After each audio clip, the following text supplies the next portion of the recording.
조갑제 TV 시청자 여러분 안녕하십니까. 2020년 12월 31일 오전 11시 35분입니다. 문재인 대통령이 인사를 할 때마다 감탄하는 게 있습니다. 어떻게 이런 사람을 골랐느냐. 결국 결론은 닮은 사람을 골랐다. 이런 결론인데, 어제 인사에서 박범계 더불어민주당 의원을 법무부 장관 후보자로 지명을 했습니다. 이 사람은 지법 배석 판사로 있을 때 20대 전후의 세 청년이 강도치사 사건을 벌였다 해가지고 유죄를 선고를 했는데, 나중에 보니까 진범이 한참 있다가 진범이 잡혔습니다. 그때는 이 세 사람이 다 억울한 복역을 하고 나온 뒤였습니다. 세 사람이 합산을 해가지고 징역 11년을 살았습니다. 엉터리 재판으로 세 청년을 11년간 옥살이 하는데 책임이 있는 판사 출신 국회의원이 법무장관 후보자로 지명되었는데, 그것보다 더 중요한 게 하나 있습니다. 이 사람은 지금 법원에서 폭행 혐의로 재판을 받고 있는 사람입니다. 그러니까 피고인입니다. 피고인을 법무장관이 되면은 몇 가지 문제가 생깁니다. 법원이 법무장관을 피고인으로 해가지고 공정한 재판을 과연 할 수 있느냐 하는 문제가 하나 생기고, 법무장관이 법원 눈치를 봐가면서 공정한 행정을 할 수 있느냐 하는 문제가 생깁니다. 이걸 흔히 이해 충돌이라고 그러죠. 어쨌든 역대 법무장관 중에서 형사사건에서 피고인 입장이 되어 있는 사람을 법무장관으로 임명한 첫 경우입니다.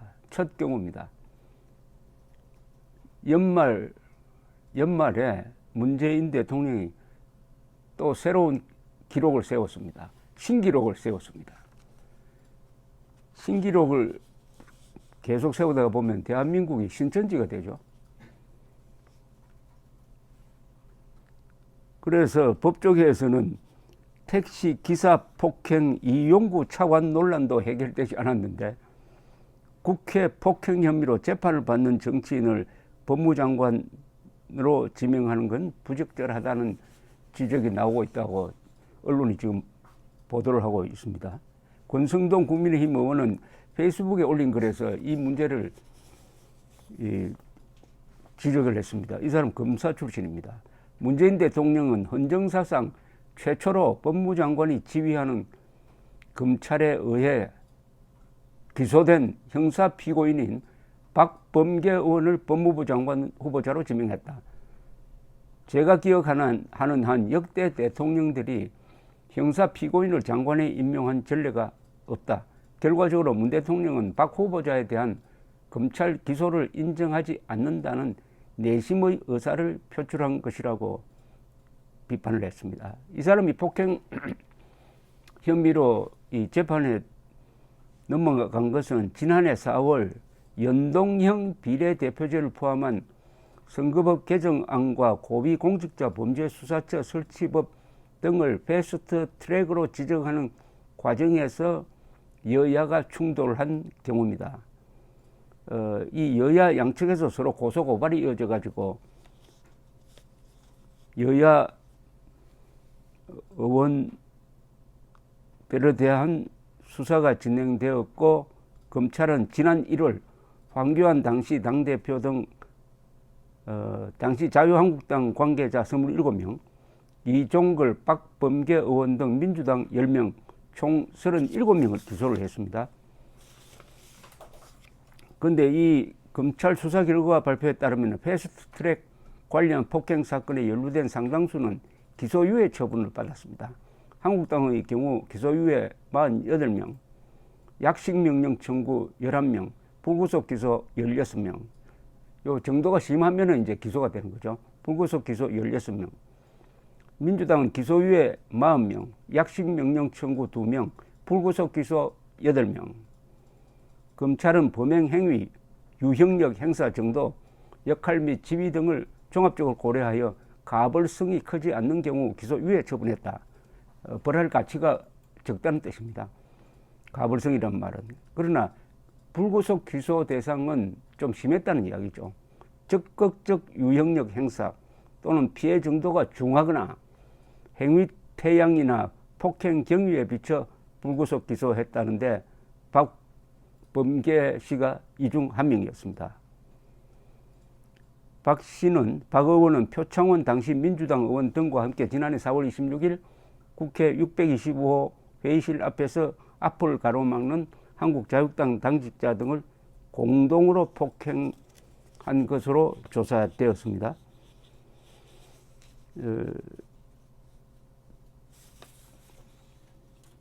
박 후보자는 검찰 기소 직후에 기계적, 형식적 기소에 크게 유감이라는 입장을 발표했고, 지난 1월 2일 페이스북에 올린 글에서는 국회 과방위 회의장 문 앞에서 이상민 사개특위 위원장과 본인을 포함한 사개특위 위원들이 회의장에 진입하려는 것을 자유한국당 보좌진과 당직자들이 온몸으로 강력하게 막아세우는 과정에서 그 문을 열기 위해 실갱이를 하는 과정에서 발생한 일이다.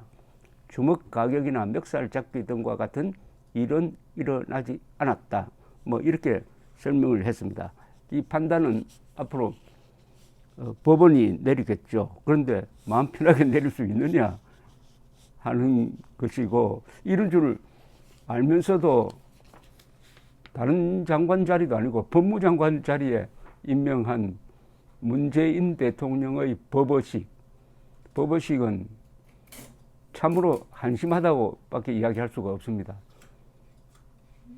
초등학교 학생이 이런 교육을 받으면은 어떤 법의식을 갖게 되겠습니까? 법은 권력에 의해서 좌지우지된다. 선생은 법 앞에는 만인이 평등하다고 가르치지만은 이런 신문기사를 본 초등학생은 권력이 그 법 위에 있다. 이렇게 생각하게 될 것 아닙니까? 그러면 어찌하든 앞으로 인생을 살아가는데 힘센 사람 옆에 붙어야 된다. 힘센 사람 옆에 붙기만 하면은 그 법이 유리하게 적용된다. 올해의 사자성어 후보 중에 하나인 친문무죄, 비문유죄, 친문재인 세력은 무조건 무죄고, 문재인 세력이 아니면은 무조건 유죄다 하는 게 이런 법무장관 인사로서 제3 확인이 되었습니다. 물론 이것으로 끝나는 게 아니죠. 이 말썽 많은 이용구 법무차관은 택시 기사가 집 앞에 당도해가지고 내려라고 흔들어 깨우니까 멱살을 잡았다가 지금 경찰에서는 일단 무혐의 처리돼가지고 묻혔는데, 이분이 차관이 돼가지고 윤석열 총장을 몰아내는 그 악역을 맡으니까 세상 과거 기록까지 이렇게 튀어나와가지고 아주 곤혹을 치르고 있습니다. 그래서 왜 경찰이 이 사람에게 말하자면 내사 종결 처분을 했느냐, 이용구 차관을 왜 봐줬느냐에 대한 혐의를 가지고 서울중앙지검이 지금 수사에 착수한 경우입니다. 그러니까 피의자가 됐습니다. 차관은 피의자, 장관은 피고인. 이런 나라가 법치를 제대로 세울 수 있겠습니까? 법치를. 대한민국의 헌정 질서와 법치를 희화화하는 거죠. 조롱하는 겁니다. 침을 뱉는 겁니다. 침을 뱉는 거죠. 그러니까 대통령이 침을 뱉는 사람이 다른 사람도 아니고 저 선동꾼이나 대목꾼이나 양아치나 뭐 깡패나 이런 사람들이 아니고 대한민국 법치 수호자인 문재인 대통령이 법치를 조롱하고